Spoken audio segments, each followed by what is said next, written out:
Boa noite para você de casa. Agora o NTV News, ex-prefeito e ex-vereador de Patos de Minas lançam pré-candidaturas para deputado federal e estadual.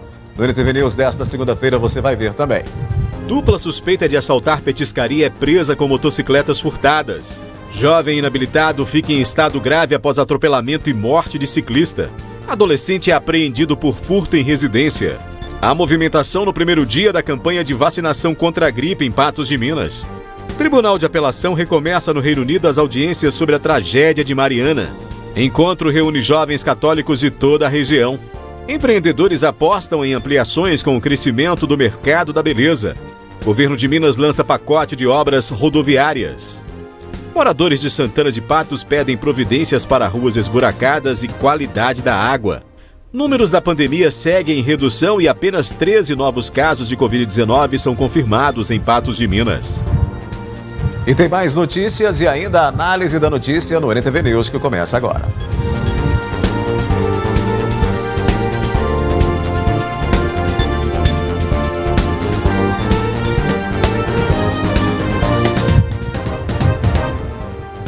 Dois jovens foram presos neste domingo após fuga em alta velocidade por envolvimento em furtos de motocicletas.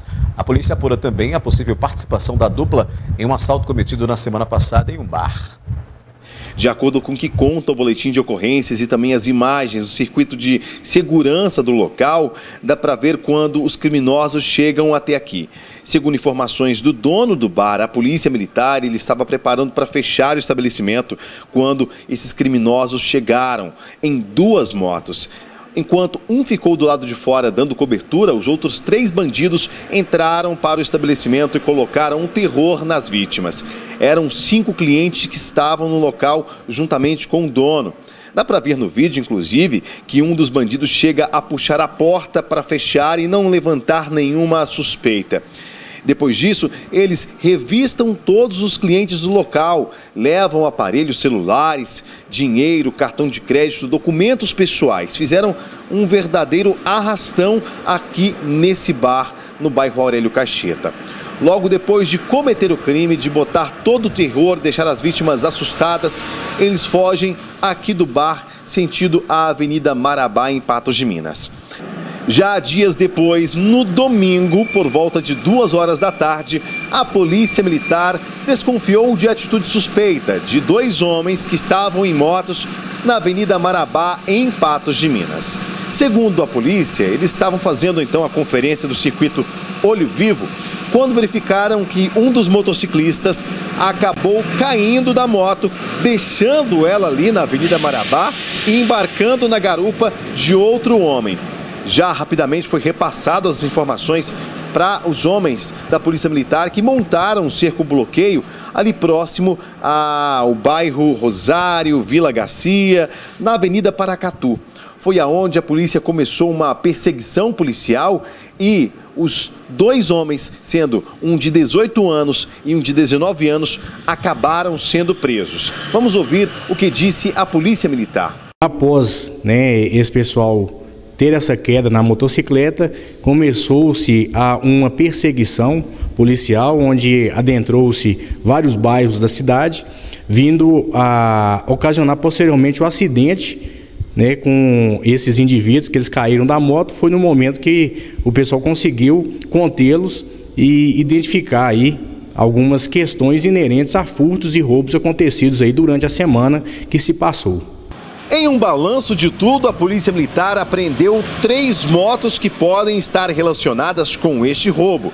A primeira foi encontrada abandonada após o furto, no dia 31 deste mês passado, aqui que aconteceu no bar Aurélio Caixeta, em Patos de Minas. Ela foi encontrada na rua Pedro Castorina.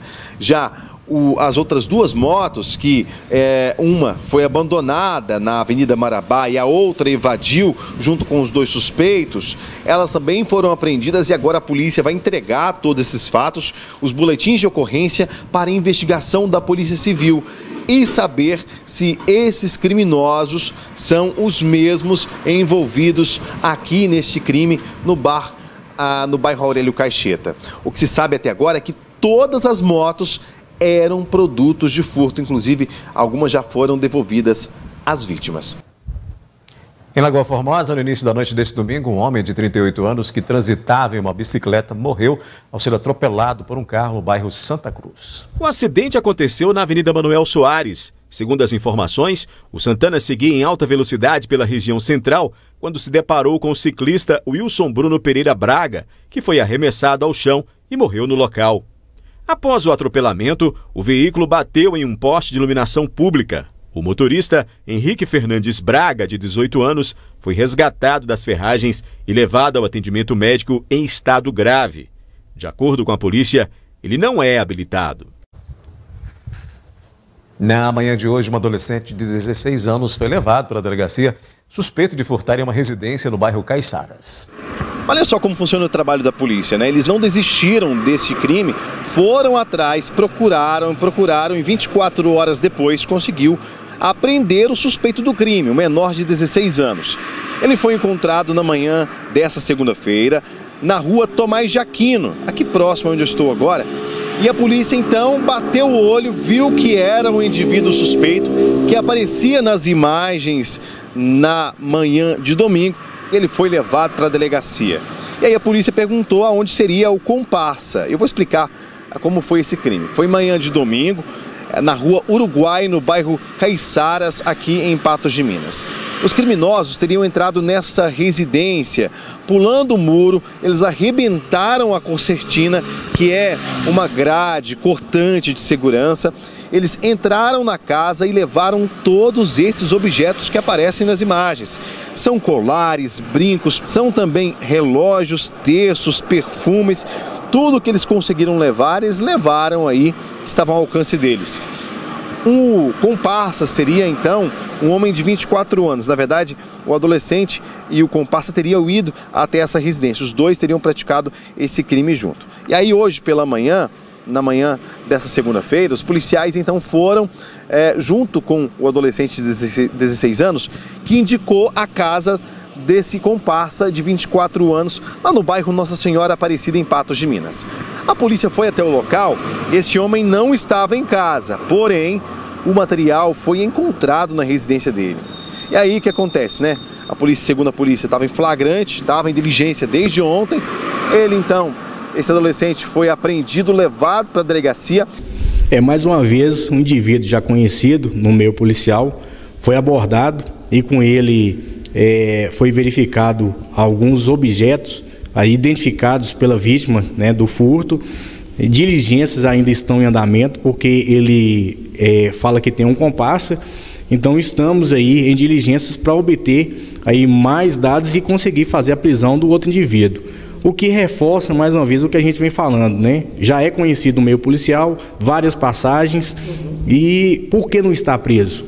Então a gente questiona algumas condutas e espera, né, que o trabalho nosso seja plenamente reconhecido e seja pautado aí dentro das nossas legalidades. E agora o trabalho para apreender o segundo suspeito, comparsa de 24 anos, fica a cargo da Polícia Civil, que vai instaurar inquérito, vai possivelmente pedir um pedido de prisão desse suspeito, que pode estar envolvido neste crime que aconteceu nessa residência. Mas no final, uma ação rápida da polícia que resultou então na prisão, na apreensão de material, na apreensão de um suspeito e todo esse material que vai ser devolvido agora à vítima. Depois do intervalo, o Tribunal de Apelação recomeça no Reino Unido as audiências sobre a tragédia de Mariana e a movimentação no primeiro dia de campanha de vacinação contra a gripe.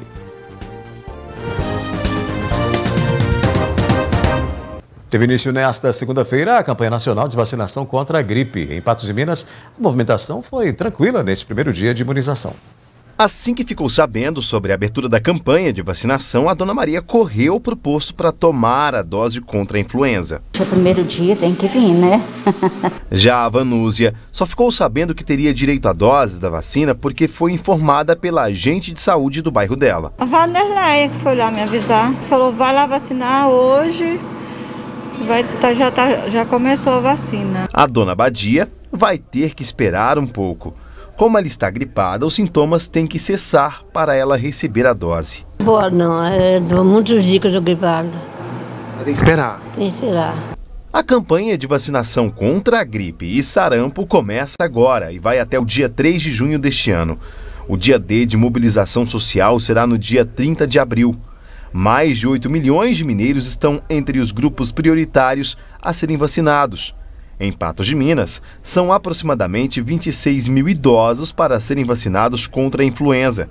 Os trabalhadores de saúde que vão vacinar contra a gripe e sarampo são, em média, 14 mil. De acordo com o Ministério da Saúde, a dose aplicada em idosos e profissionais de saúde neste primeiro momento é tríplice viral. Combate as 3 linhagens do vírus da gripe influenza, a H1N1, H3N2 e a variante B da Austrália. A população tem que estar ciente que a vacina da gripe não é para evitar a gripe, é para evitar agravos piores se vier a adquirir a doença, né?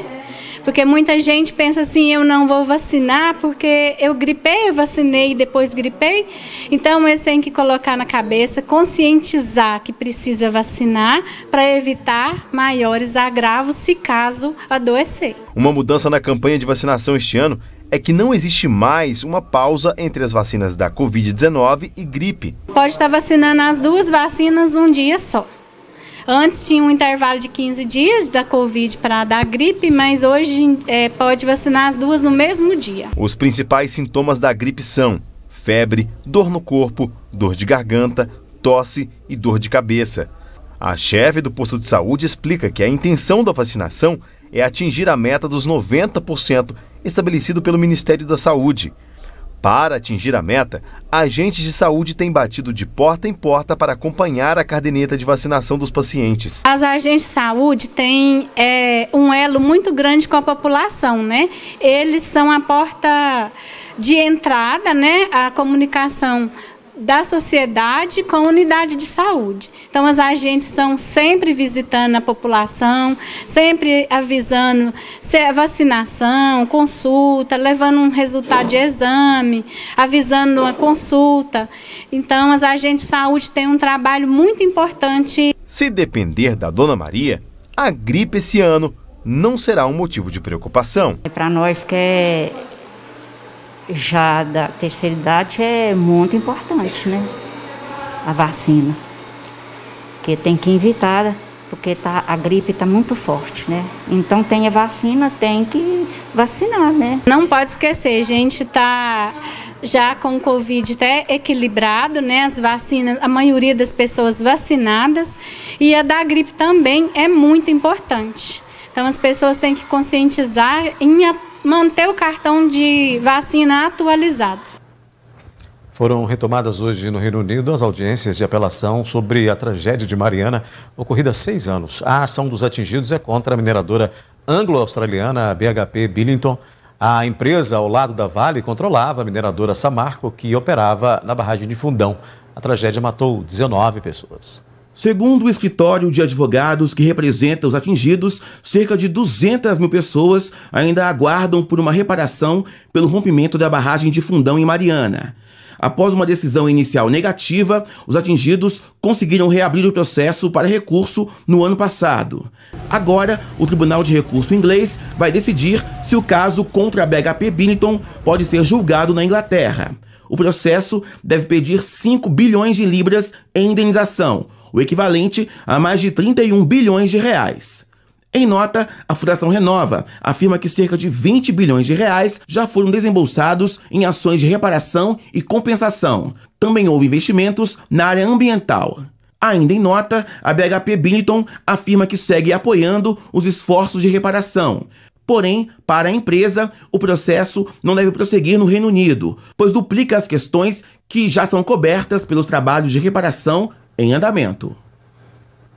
Em instantes aqui do News tem a previsão do tempo. O encontro reúne jovens católicos de toda a região e empreendedores apostam em ampliações com o crescimento do mercado da beleza.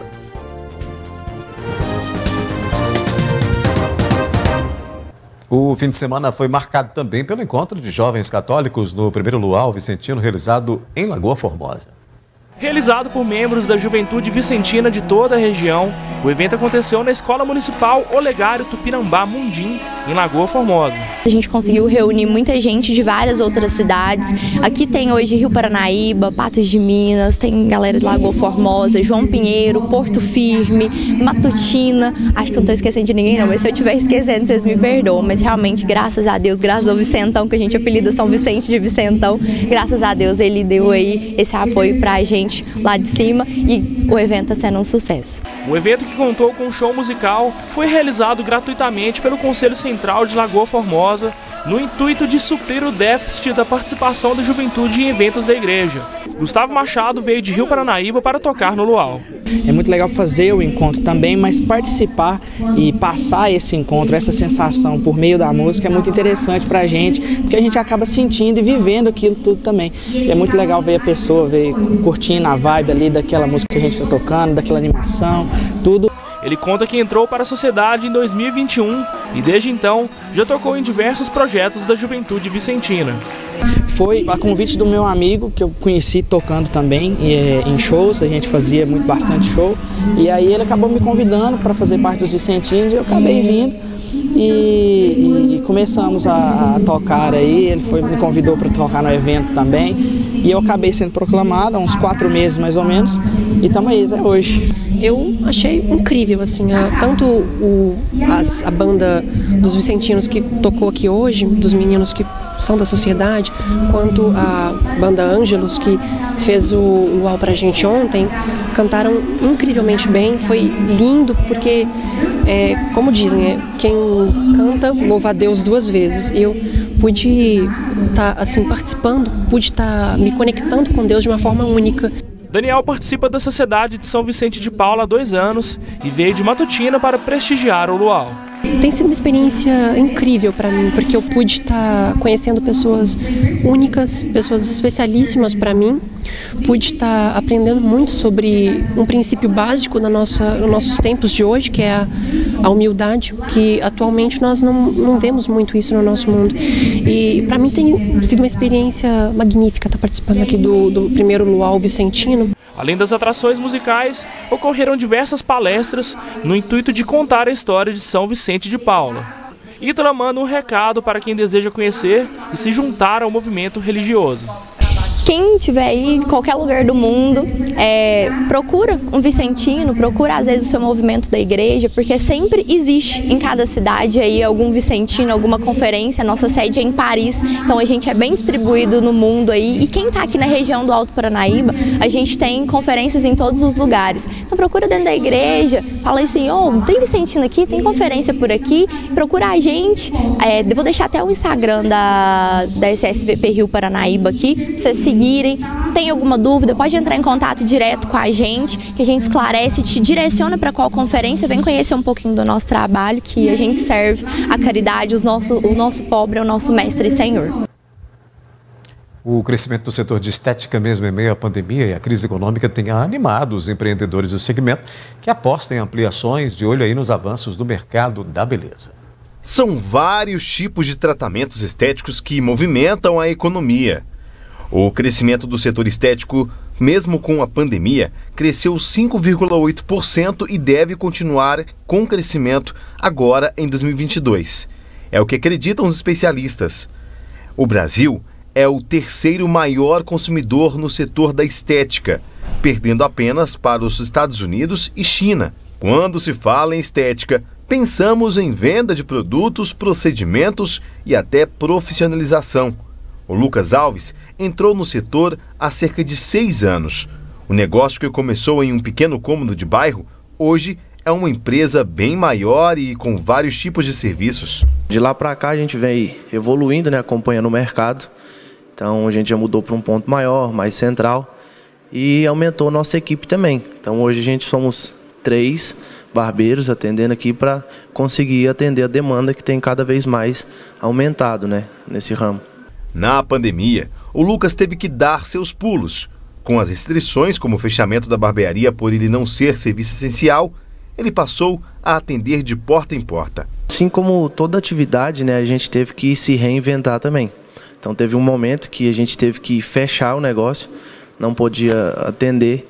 Então a gente teve que fazer um atendimento a domicílio, voltar às raízes, né, aquele atendimento a domicílio, igual eu comecei. Mas assim, a gente conseguiu passar por esse momento e hoje está fluindo normal, a gente está podendo trabalhar normalmente. De acordo com a pesquisa realizada pela Associação Brasileira de Indústria de Higiene Pessoal, Perfumaria e Cosméticos, quase 70% das pessoas afirmaram que a pandemia modificou os hábitos relacionados à saúde dentro deste período. Além disso, outro dado apontado por eles é que 93% das pessoas também alteraram os hábitos de higiene pessoal em relação ao ano anterior. Estar mais atento à beleza pode ser um dos fatores do crescimento do setor. Outro fator é a qualificação profissional, que também está ligado à estética.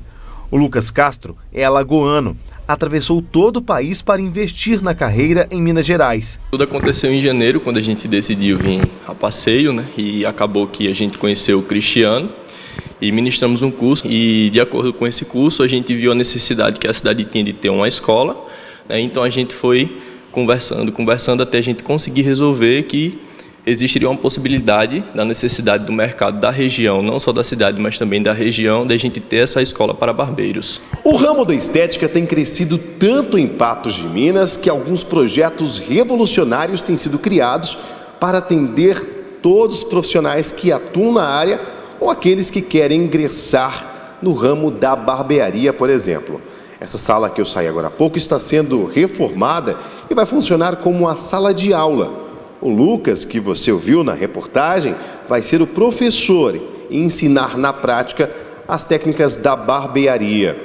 Todo esse projeto é revolucionário, é o primeiro de Patos de Minas e deve também atender toda a comunidade por meio filantrópico. A gente pensa também em implementar aqui ações sociais, né, para a gente conseguir atender as comunidades, casas de apoio, que envolva tudo isso que a gente consiga agregar junto com a escola. Por causa da tecnologia, além de movimentar a economia, o mercado da estética é concorrido. Ganha mais dinheiro quem inova mais, quem investe mais e, ao mesmo tempo, quem está engajado nas redes sociais. A gente já está preparando aí uma nova reforma, né? Acompanhar de verdade, de fato, o mercado que exige muito disso. Então, o nosso intuito é sempre trazer o melhor para os nossos clientes em questão de estrutura, em questão de produto, serviço. Então, é isso que a gente tem feito. Realmente foi muito difícil, assim, a gente sair de Alagoas, né, e vir aqui para Patos de Minas, fazer toda essa mudança, implementar essa escola, né, conseguir atender toda a demanda aqui da cidade. E realmente está sendo um projeto muito bacana, uma coisa promissora. Somos a primeira aqui, né, de Patos de Minas, e a gente tem visto um crescimento bastante, uma procura enorme já de alunos para conseguir fazer isso aqui, e a expectativa vai a 1000, né? Na visão do Lucas, o crescimento do setor esse ano deve ser muito maior do que os anos de restrição por causa da pandemia. Vai ter um crescimento muito bom, né? Como todo ano a gente consegue ver que tem essa crescente aí, muito boa, porque cortar cabelo hoje é como uma necessidade, né? Realmente é uma necessidade de você tá com a barba bem feita, tá com o cabelo bem cortado, então cada vez tem tido uma busca maior, não só pelo corte de cabelo, mas aqueles serviços que agrega tudo em salão e barbearia. A semana começa com calor e tempo estável em Patos de Minas e municípios vizinhos. Vamos conferir então. Previsão do tempo. Oferecimento New Color. Óculos completo por apenas R$ 99,00. New Color, 3 óticas em Patos de Minas. A terça-feira deve ser com calor e poucas nuvens. Não há previsão de chuva para os próximos dias, segundo o IMET. Em Patos de Minas, as temperaturas variam entre 21 a 33 graus. Em Rio Paranaíba, a máxima prevista é de 32 graus. Em Presidente Olegário, mínima de 22 e máxima de 35. Em Lagamar, segundo o IMET, a máxima prevista é de 34 graus. E em São Gotardo, as temperaturas devem oscilar entre mínima de 22 e máxima de 31 graus nesta terça-feira.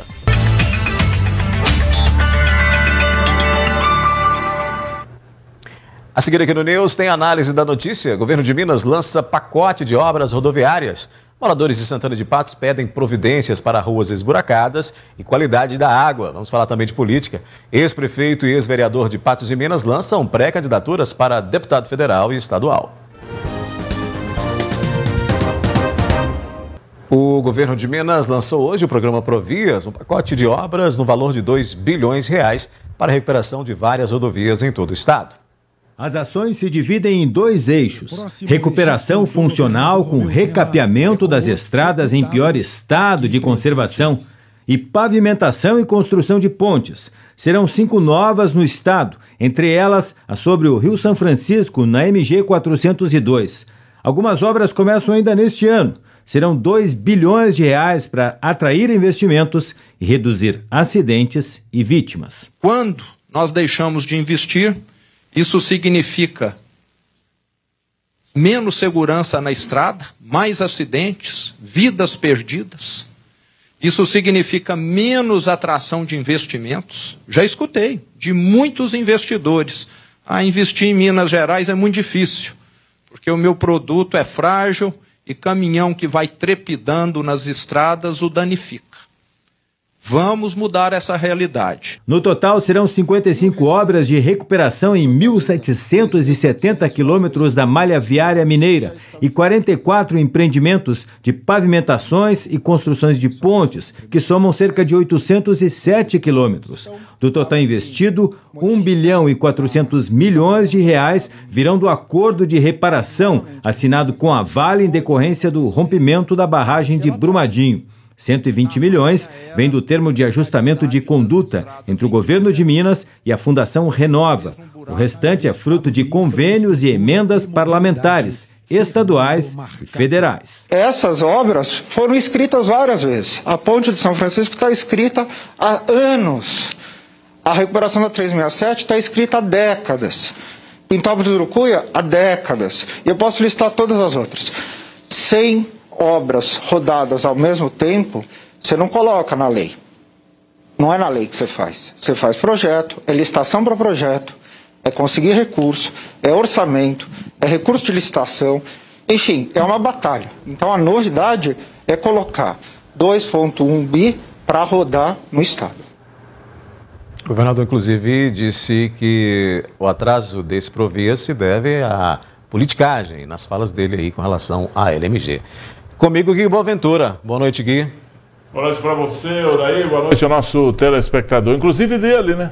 Politicagem dele, né? Também. Porque será que ele demorou 4 anos? Será que o governador demora 4 anos para detectar todos esses problemas em torno dessa infraestrutura do estado de Minas Gerais?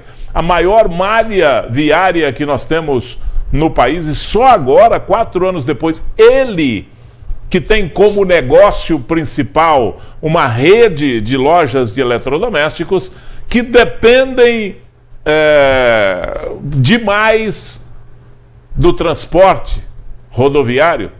O transporte rodoviário para ele comprar e para ele vender, de produtos frágeis que não aguentam as rodovias como estão as nossas aqui no estado de Minas Gerais. Ele tem experiência de sobra nisso, não é? Porque é vendedor de eletrodoméstico. Vende televisão, vende fogão, vende som, vende geladeira, toda essa linha branca e etc., né? Então, esses produtos são frágeis para enfrentar uma rodovia ruim na hora do transporte. Então, ele tem experiência disso de 40 anos de vida comercial. Na vida pública demorou 4 para ele descobrir todas essas coisas aí e falar que agora tem que fazer esse investimento e que nós temos que ter 2 bi para investir, mas não é isso que está sendo feito na prática, não é essa a intenção que está sendo feita na prática, porque o governador quer privatizar uma grande parte das rodovias que estão no seu poder, que são as rodovias estaduais, as MGs, né? E ele, como tem aí umas MGs que é muito ruim como negócio para privatização, vai ter que abrir mão de muita coisa para essas MGs interessar para alguma empreiteira que queira privatizar e explorar essas rodovias, porque os investimentos são altíssimos, né? Não adianta fazer como foi feito na 262. Vai lá e privatiza, mas não tem a duplicação, tem uma terceira pista aqui e outra ali, um volume de carros passando, né, muito grande, um volume do diário muito grande de uso dessa rodovia, e ali é cobrado pedágio, você paga, não sabe por que está pagando mais aquele pedágio. Tanto é que ele buscou no governo federal a BR-365, que é uma das rodovias ao lado da 381, que sai do estado de São Paulo e vai até Vitória, né, a 381, e ao lado da 040, são as 3 rodovias mais movimentadas do estado de Minas Gerais. A 365 é uma delas. E aí ele pega essa 365 do governo federal e coloca num bloco de rodovias ruins para serem privatizadas, e dá essa rodovia como a cereja do bolo, como uma forma de pagamento pela empresa ter assumido. Nós vamos pagar a conta de outras pessoas. Nós aqui do Triângulo e Alto Paranaíba vamos pagar a conta de outras rodovias que não são eficientes na questão de faturamento para uma empreiteira. Elas são deficitárias para essas empreiteiras, e aí a 365 paga essa conta. Esse foi o jeito que o governador, esse é o presente que o governador nos dá aqui para o Triângulo Mineiro e Alto Paranaíba. Enfim, vamos torcer, porque a malha rodoviária do estado de Minas Gerais, que é o meio, é o coração do Brasil, né? Qual a rodovia que não passa por aqui? Ele precisa ser melhor zelado, não pode ser tão desleixado como ele, não pode ser só lembrado de 4 em 4 anos. Tá certo. Ainda sobre política, Gui, o ex-vereador Brás Paulo e o ex-prefeito de Patos de Minas, José Eustáquio, lançaram nesta segunda-feira as pré-candidaturas para deputado estadual e federal. Atuando na vida pública desde 2010, o professor Brás Paulo foi vereador por 2 gestões entre 2013 e 2020, mesmo ano em que ele tentou pleitear a Prefeitura de Patos de Minas como vice de Béia Savassi. Agora ele abandona o Cidadania para se filiar ao PROS, Partido Republicano da Ordem Social, e lançou a pré-candidatura como deputado estadual. Essa campanha, ela está sendo sonhada há muito tempo, e é para além da questão partidária. E por que a gente vai justamente para o PROS? Inclusive com o apoio desse mesmo grupo e outras pessoas que já entraram. A grande meta nós precisávamos de um partido onde tivéssemos a chance real de disputar em pé de igualdade e fazer um deputado estadual aqui para Patos de Minas. E o PROS, ele dá essas condições por causa da sua formatação e por causa da legenda que ele necessita, que é uma legenda menor. Para Brás Paulo, o principal motivo da pré-candidatura é obter representatividade para Patos de Minas na Assembleia Legislativa. A região Patos de Minas precisa de um deputado estadual, pelo menos até mais de um. Precisamos fazer deputado federal daqui. Nós precisamos verdadeiramente nos unir enquanto cidade, enquanto município, enquanto região, para que a gente não precise ficar aí pensando em migalhas. Nós precisamos voltar realmente para o protagonismo, tanto na Assembleia quanto no Congresso Nacional. Como pré-candidato, a intenção do professor é dar atenção para a saúde de Patos de Minas. Um movimento que nós iniciamos agora, nesse momento, que já vinha acontecendo, mas agora nós vamos ampliar, é ouvir a população patense acerca daquilo que é mais urgente na região. Nós precisamos ter um olhar mais forte para a questão da saúde, quando nós falamos de regional. Precisamos de mais recursos para a UPA, precisamos de recursos para a Santa Casa, nós precisamos ver o que vai acontecer com o Hospital São Lucas, que fechou, mas está lá uma estrutura que, se reformada, pode atender a população de Patos e região.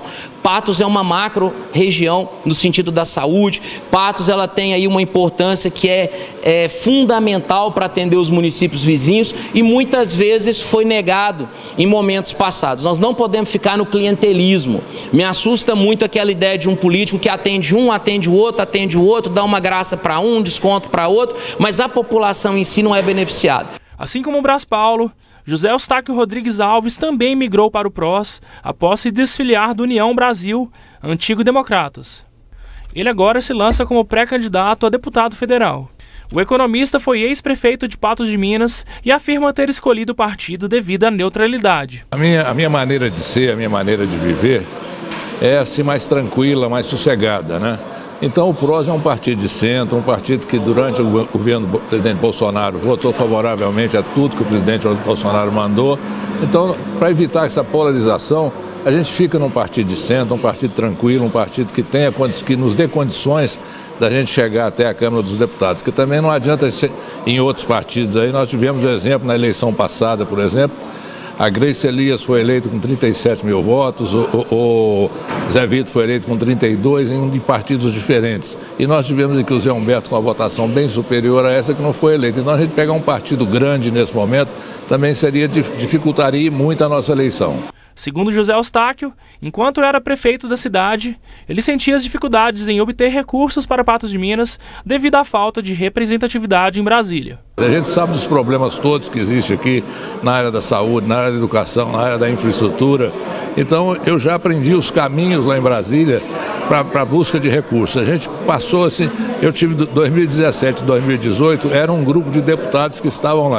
Com a eleição de 2018 mudaram todos, 50% mais ou menos, dos deputados. Então todos aqueles deputados que tinham ligações com a gente deixaram de ser deputados. Eu cito aqui o Carlos Médios, o Marcos Montes, o Jorge Wilton, e aí eu perdi tudo, tive que recomeçar tudo de novo. Então é muito difícil você ser prefeito de uma cidade do interior sem uma representação em Brasília. Então é isso que nós vamos trabalhar, vamos buscar, vamos mostrar a importância de Patos da região em Minas e no país. Nós temos então aí uma já efetiva movimentação política local com relação às eleições de 2022, né, Gui? Essa é a movimentação dos pré-candidatos. Hoje eu vou falar aqui no jornal a respeito desses candidatos que se movimentaram nos seus partidos, que mudaram de partido. Porque existem outros candidatos que não mudaram de partido e que merecerão a nossa consideração numa próxima abordagem. Mas esses candidatos aí que se movimentaram, eu tentei falar com todos eles agora à tarde, consegui falar com o Paulo Mota, consegui falar com o doutor Arnaldo, consegui falar com a assessoria do doutor Arnaldo, não com ele, não consegui falar com o José Eustáquio e não consegui falar também com o Braz Paulo. Espero falar com eles até para fazer alguns questionamentos para a gente esclarecer essa nossa fala aqui, esclarecer essa nossa análise para essa situação, para onde vai caminhar a eleição aqui em Patos de Minas. Por essa primeira abordagem, alguns fatos nos chamam a atenção. Hoje eu notei que depois de um longo período de namoro entre candidatos e partidos, a movimentação, o ex-prefeito José Eustáquio falando com diversos partidos aqui no estado de Minas Gerais, grandes propostas para que ele fosse candidato a deputado federal ou a candidato a deputado estadual. Teve partido que até estava dividindo, era o bolo, né? Precisava de alguém para dividir o bolo do fundo eleitoral, né? E aí sai correndo atrás de todo mundo para ver se não perde esse dinheiro, se consegue aplicar esse dinheiro destinado aí pelo fundo eleitoral. Bom, mas o prefeito Zé Eustáquio, ex-prefeito Zé Eustáquio, ele optou, tanto ele quanto o Braz Paulo, o ex-vereador Braz Paulo, e eles não negaram isso aí, e não é nada a grande filosofia desse pessoal, que esse pessoal está seguindo aí, é a matemática, né? Não tem outra, é a matemática, é o número de votos que vão gastar para ser eleitos ou possivelmente vão gastar para ser eleitos naquele determinado partido. Por isso é que eles estão falando, não vou para partido grande, porque partido grande precisa de muito voto para se eleger, e aí ele não vai bancar esse desafio aí. Então vai para um partido como o PROS. Olha, não tem nada de diferente a não ser a matemática. Não, eu me enquadro aqui nesse... Não, isso é conversa. Isso aí, a gente pode entender realmente que essa mudança aí... E outra coisa, os partidos não são tão próximos assim, né? Se você vê por onde estava o ex-prefeito Zé Eustáquio, que estava no DEM, estava numa posição um pouco mais, pelo menos um pouco diferente da posição do PROS. Está muito próximo ali, mas não é tão próximo assim. O mesmo acontece com o ex-vereador Braz Paulo, né, que mudou, e a única coisa que fascinou ou que puxou o ex-prefeito e o ex-vereador para mudar é o número de votos que cada partido exige para conseguir uma vaga. Isso também é uma matemática imponderável, não é tão assim matemático a coisa. Pode vir um puxador de votos ou pode não vir um puxador de votos nesses partidos, e a matemática tem que ser feita mais lá na época, quase na boca de urna, para a pessoa entender que vai dar sorte de entrar num partido pequeno e conseguir a sua eleição. Falei com o ex-vice-prefeito Paulo Mota, e o que ele me revelou é o seguinte: ele estava no Cidadania e aí ele deu uma guinada e foi para o PT.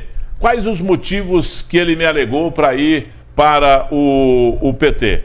Ele vai ajudar na coordenadoria, diz que não vai ser candidato a deputado, diz que não é candidato a deputado estadual, não é candidato a deputado federal, diz que vai ajudar na coordenação da campanha do ex-presidente Lula aqui na região, e se candidatou a uma suplência na candidatura a senador do atual deputado federal Reginaldo Lopes, que esteve inclusive aqui conosco. Nós falamos com ele aqui na NTV há uma semana. Ele acertou com o Reginaldo, palavras do ex-prefeito, que participa da campanha do Lula e que fica como pode se candidata a suplente caso o Reginaldo Lopes vá realmente para o Senado. A candidatura ao Senado, ele enquadra aí como o seu suplente. Coisa que é uma grande coisa, né?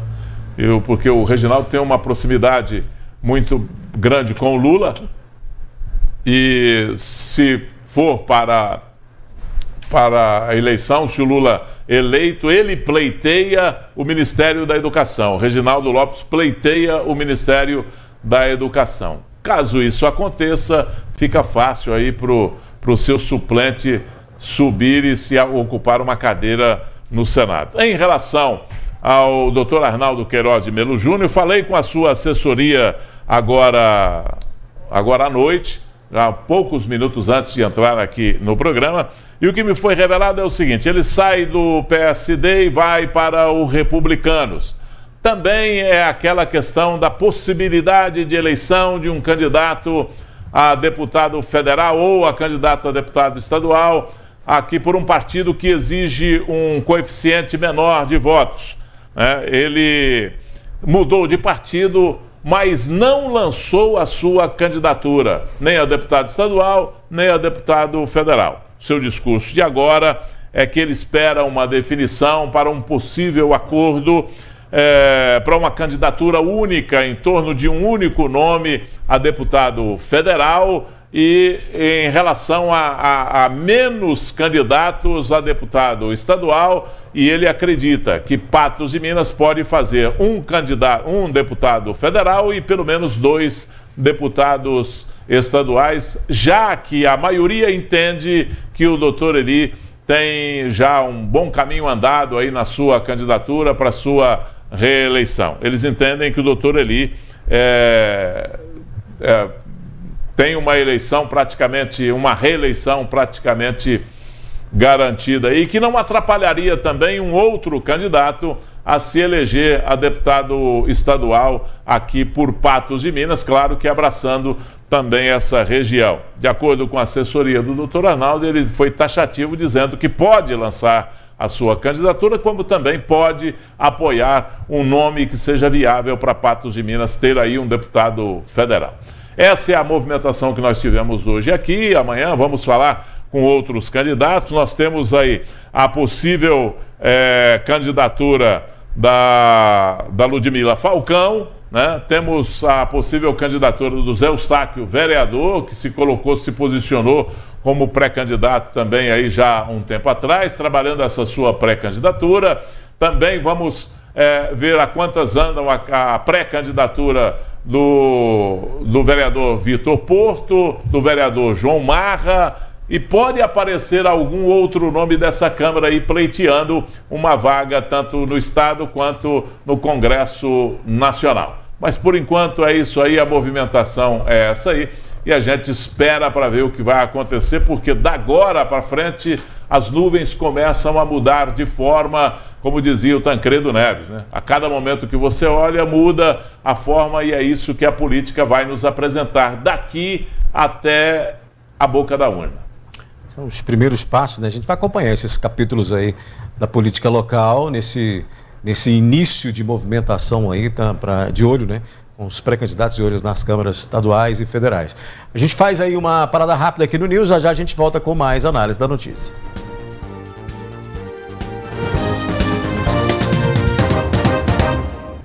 Em Santana de Patos, os moradores reclamam pedindo providências para as ruas esburacadas e a qualidade da água que abastece as residências.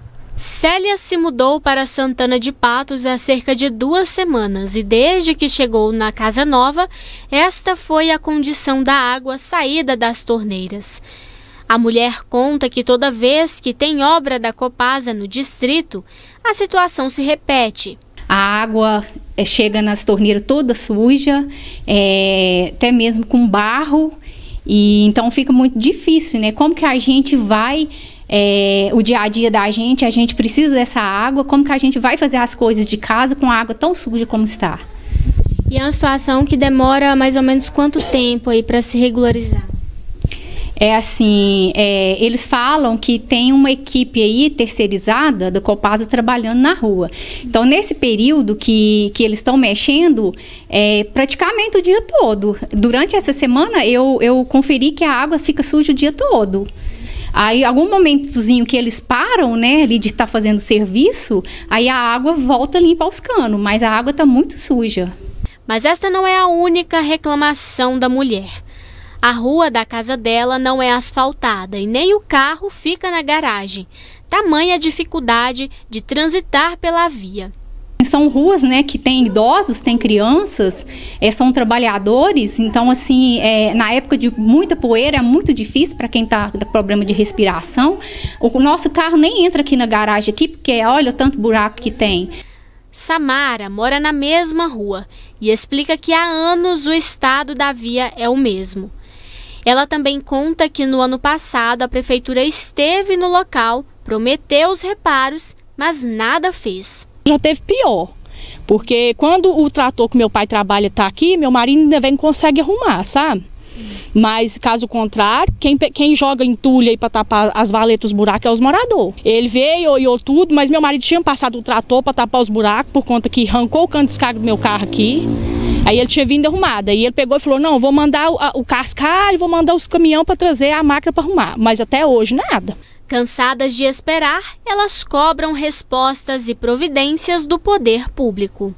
Eu convido o prefeito, sabe, para estar vindo aqui, para cuidar um pouquinho, para ter um olhar mais humano, né, para essa população, assim, porque aqui está muito, assim, um lugar que sofre muito, está muito desdeixado mesmo. Pelo menos nas ruas que tinha que ser um cascalho. Porque asfalto aqui eu não vejo assim que ele vai trazer não, sabe? Mas pelo menos um cascalho para tapar esses buracos, porque os moradores, muitas vezes os meninos estão aqui brincando na grama, os meninos têm que correr para dentro por conta que os carros têm que passar aqui, ó, relando na grama por conta que é dos buracos. E é até perigoso você largar um menino brincar aqui, não tem nem como por conta dos carros, e sobe e desce muito carro. E o olhar para os distritos precisa acontecer, né? Até porque a moradora está dizendo aí que há anos sofre com esse problema na mesma via, né, Gui? Olha, essa questão da atenção que o município tem que dar, que a administração pública tem que dar para os distritos, o conceito de distrito, eu te confesso que eu não sei qual que é a validade que tem isso para a administração pública, sabe? Porque parece que qualquer coisa é um grande presente para o município, para o distrito. Se eles pagam o mesmo imposto que nós pagamos aqui, eles têm que ter a mesma condição que nós temos aqui na cidade, na sede do município. Nós precisamos de entender isso. Não é porque a pessoa mora em Santana, mora em Arraial dos Afonsos, mora lá em Major Porto, Areado, Bom Sucesso, que não tem que ter a mesma condição de vida. Tem que ter escola, tem que ter a infraestrutura, tem que ter esgoto tratado, tem que ter água tratada. Ele paga a mesma carga de impostos que nós.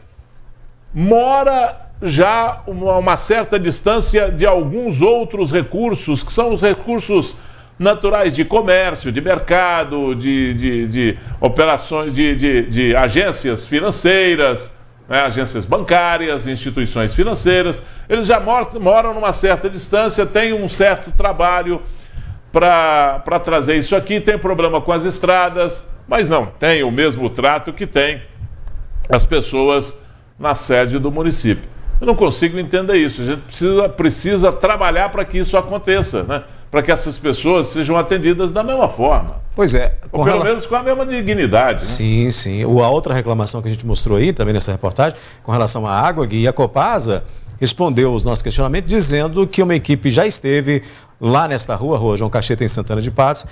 Nessa segunda-feira, inclusive, esteve lá e que não constatou qualquer problema de alteração na colocação da água, que a gente mostrou aí, que a moradora fotografou e mostrou, né?